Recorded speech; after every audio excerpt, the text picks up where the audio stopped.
Yo, yo, yo. What's going on, folks? Another daily AMC update and a lot to talk about today. So, first of all, we're going to be talking about our pals over at Melvin Capital. What is going on over here? And it really seems like something is brewing, something big. We're also going to be taking a quick look at the technical analysis for AMC, comparing this with the S&P 500, also analyzing the options flow, going over some predictions to see if we are headed lower than our already low at $14.23, or if the reversal is on. So let's jump right into it. We'll jump over here to the screen. Before we talk about this beautiful chart, well, Melvin Capital. What the hell is going on here? So I'll zoom in a little bit so you guys can see this a little bit better if you are on mobile. So this was retweeted today, and this came from this user right here. I'll link it in the description below. Definitely take a read through this because it is so interesting. But anyways, according to the SEC filing Form D on December 30th, 2021, Melvin Capital has sold an estimated $4,339,934,196 of private placements and transactions done in offshore limited accounts in the Cayman Islands. Things are about to get really interesting. So why is this important? Well, if we jump way back into the beginning of the AMC saga, there was a lot of issues going around with Melvin Capital, the ties with obviously our other favorite hedgie out there, Mr. Ken Griffin and his firm, and of course Robinhood. But why are they selling off $4 billion of private placements? Why? Ask yourself that. You in a little bit of a liquidity punch here? You need some capital? Well, that's what it looks like. And if you do remember, and actually if you did stay to the end of yesterday's video, we did talk about Dave Lawyer, and we'll actually just search him real quick, and I'll show you exactly what tweet. But he was saying that he heard a rumor about, you guessed it, same fund, and pretty much just gave a warning of what's going on over here.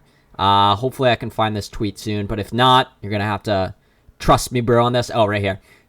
This is January 24th. This article came out over here on, I believe, today, or maybe yesterday. But anyways, I just heard a rumor that Melvin is down 25% month to date, might be blowing up. Well, shit. Maybe if you didn't short the hell out of meme stocks, you'd still have a business to run. But hey, don't trust Dave over here because he knows nothing. I'm kidding. But anyways, guys, I thought that was some very interesting stuff. I mean, I'll link this, like I said, in the description. You can take a quick read through this. Just really crazy stuff going on. And on top of it, the market, like what is going on?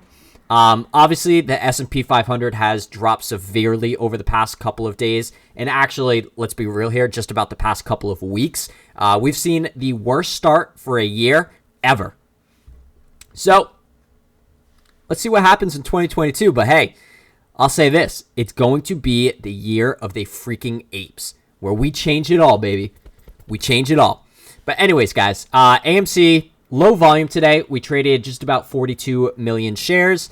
Of course, yesterday was a bit higher at 82 million. That was great. We had that reversal. We had that hammer candle. But today, not the greatest. So it looks like, of course, we talked about that $17 gap fill, $17, $16 area. But as of today, our high of the day actually got rejected off of this $16 in like 80 something cents area.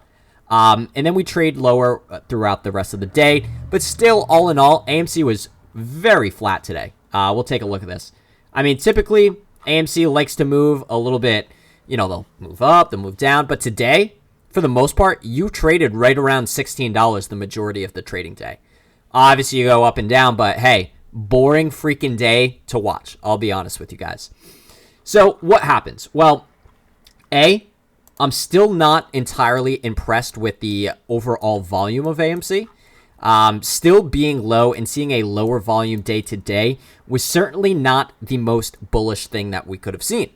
So, secondly, we do have that rejection over here at $16. I would have personally liked to see a higher high here, but it's okay. We did get the lower low, but I am not taking more downside off the table. In my generalized predictions, we did talk about this area here, right around from $10 to $12. Now, when I say this, I am just preparing you all for the worst because let's be real, AMC has been beaten very badly for months on end. And I don't want you all to think the bottom is in here when, in true, we might see more downside. And this area, to me, is very, very possible. Now, I would like to see us land somewhere in the higher end of this range, maybe $12 to $14 before we do start that reversal. But again, what we are looking for here is lots and lots of volume. Not 82 million shares traded. What I'm looking for is like what we saw here on 5/13, May 13th, 2021. We had that first big volume spike in a while. We had 294 million shares traded. And that's literally what started the entire June 2nd run-up. That one day right there with all that volume coming in. And that's exactly what I'm looking for. So until we do get that massive volume spike, I will continue to, for a short period of time, be bearish on AMC. Now, it doesn't change my long-term perspective on AMC. It's just the short term and what the data is saying right in front of us. So that's what I'm looking for on the daily.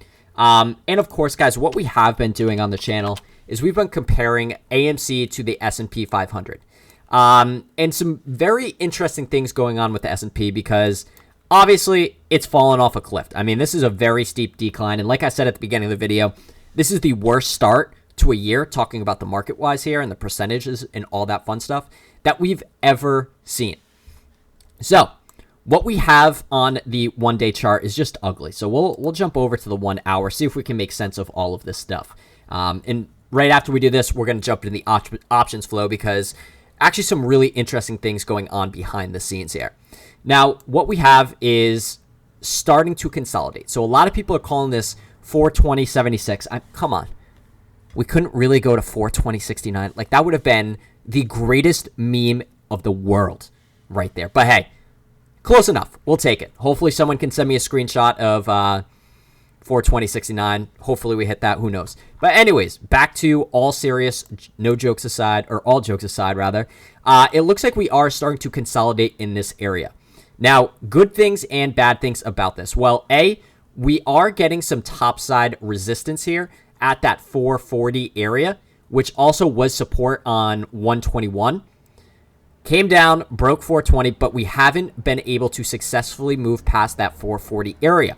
So, of course, AMC is trading identical to the S&P 500 for the most part. We didn't get that push up today, and that was really the first difference I've seen in quite some time, but still, nonetheless, very similar trading patterns. We dropped down, and really we've been in this consolidated region here from 428 to 440. Not a lot of movements going on throughout this. So my personal thoughts is if the S&P 500 can cross 440, then absolutely bullish on AMC, and that would probably equate to just about that, and we'll jump back to the charts, right at the $17 area, which if we can break above this area here, $17.26, close enough, that's when I would say absolutely bullish case that we are going to have some upside potential. Now, of course, we'll have to analyze that trend once we do get there, but that is my typical rule of thumb for pretty much the rest of the week. Now, of course, Wednesday is going to be, well, tomorrow, obviously, duh, David, is going to be super interesting because the Fed is coming on to talk about rate hikes, tapering, all that fun stuff that really the market doesn't want to hear.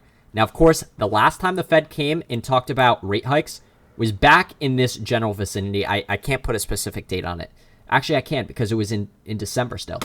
So right over here when we're at that top level of our resistance. And what happened? Market didn't like it. Obviously, market literally spit it back in the Fed's face and was like, no, please, no rate hikes. Don't pull any liquidity from us. Do not start the tapering process. So let's see if the Fed is going to scare markets tomorrow, and that's going to drive down AMC back into those low teen areas, or if they kind of get rid of some of the worries of the markets. I mean, who knows what's going to happen?